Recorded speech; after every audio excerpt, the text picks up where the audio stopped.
अब एक मृत्युंजय सवाल यह भी है, आप लंबे वक्त से मुंबई में रिपोर्टिंग कर रहे हैं, जराइम की दुनिया के कई अपराधी वहां हुआ करते थे, गैंगस्टर होते थे, डी कंपनी, इस तरह की चीजें हम सुनते रहते थे, लेकिन कुछ सालों में ये सारी चीजें खत्म हो गई थी, सब कुछ शांत था, बढ़िया ठीक से ढंग से सारी चीजें चल रही थी। क्या फिर से वो चीजें आनी शुरू हो गई हैं? क्या इस तरह की जो धमकियों का सिलसिला शुरू हुआ है? देखिए, धमकियों के मामले में अगर मैं बात करूं या हॉक्स कॉल के बारे में बात करूं तो ये कभी बंद नहीं हुआ था। हम समय समय पर खबरें दिखाते रहे हैं। कभी मुंबई के जो वीआईपी जगह है वहां उड़ाने की धमकी आती थी, खास करके त्योहारों के सीज़न में या 15 अगस्त 26 जनवरी के दौरान मुंबई के जो महत्वपूर्ण जगह है वहाँ पर उड़ाने की कभी धमकी आती थी। कभी पिछले दिनों घटनाक्रम हमने देखा कि एयरलाइन कंपनियों को धमकी आती थी। सोशल मीडिया जब से आई है उसका इस्तेमाल होने लगा है।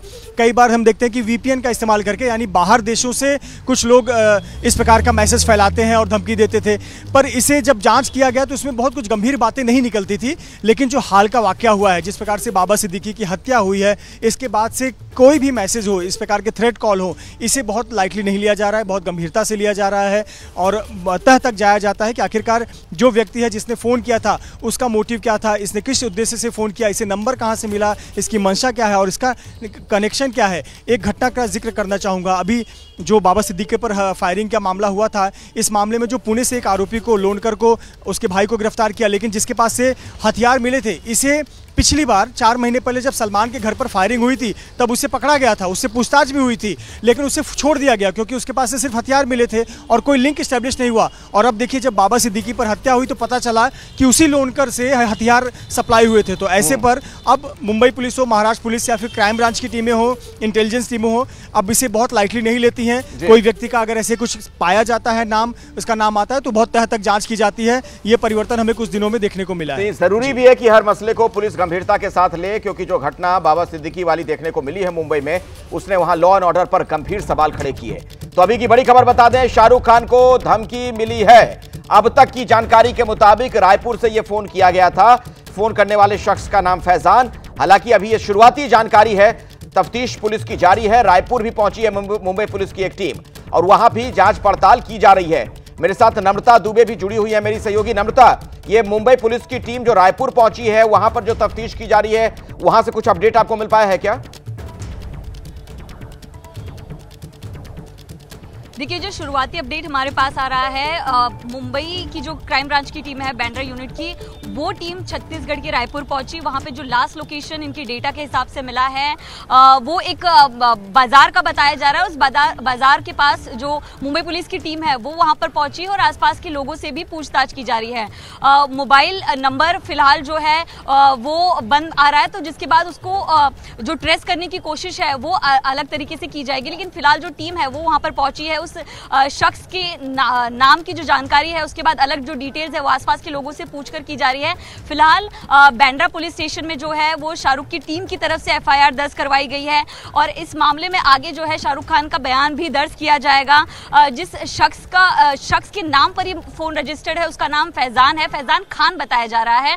और ऐसे में लास्ट लोकेशन और नाम मुंबई पुलिस के पास है। उस आधार पर पुलिस ने तुरंत एक्शन लेते हुए अपनी एक टीम को रवाना किया है रायपुर में। 4 लोगों की टीम बताई जा रही है और ये टीम वहां पर पहुंचकर आगे की जो छानबीन है वो कर रही है। फिलहाल किसी भी एंगल को नकारते ना हुए हर एंगल से जांच की कोशिश जो है वो मुंबई पुलिस की है। इसके साथ साथ जो बड़े अधिकारी हैं उनकी एक मीटिंग भी चल रही है, जिसके बाद उनकी तरफ से उम्मीद की जा रही है कि ब्रीफ भी किया जाएगा मीडिया को इस पूरे केस के मामले में।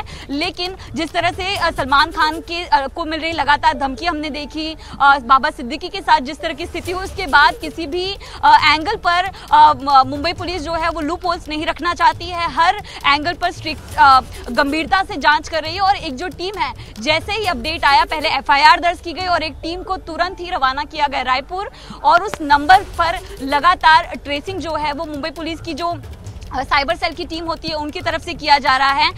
क्या जो नंबर है वो किसी फर्जी डॉक्यूमेंट्स पर लिया गया है, या फिर जो व्यक्ति ने अगर अपना नाम बताया तो क्या वो फर्जी बताया गया। तमाम तरह के जो एंगल्स है उनकी जांच जो है वो मुंबई पुलिस की टीम कर रही है।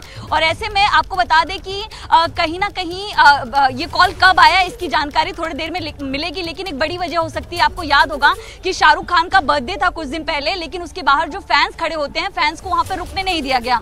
क्या ये भी एक उसके पीछे की वजह है कि धमकी कुछ दिन पहले ही आई थी, जिसकी जानकारी अब सामने आ रही है? क्योंकि शाहरुख खान के घर के बाहर फैंस इकट्ठा होते हैं, वो अपने फैंस को ग्रीट करते हैं, लेकिन पहली बार ऐसा हुआ है कि मन्नत के बाहर एक भी व्यक्ति को रुकने नहीं दिया गया। कहना चाह रही है नम्रता कि शायद ये सिक्योरिटी थ्रेट पहले से रहा हो, इसलिए वो वाली घटना सामने आई थी जो फैंस को वहां जमा नहीं होने दिया गया था। बात अब सामने आ रही है पब्लिक के बीच।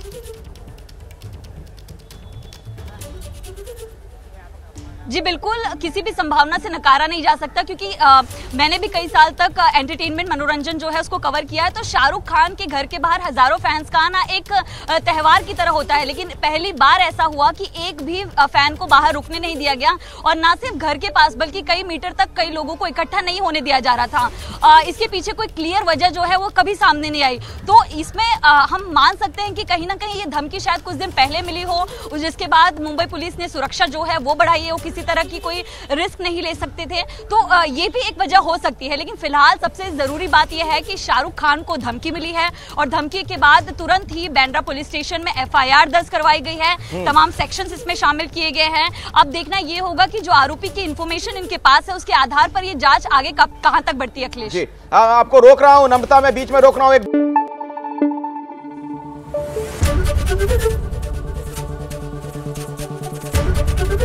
ABP न्यूज आपको रखे आगे।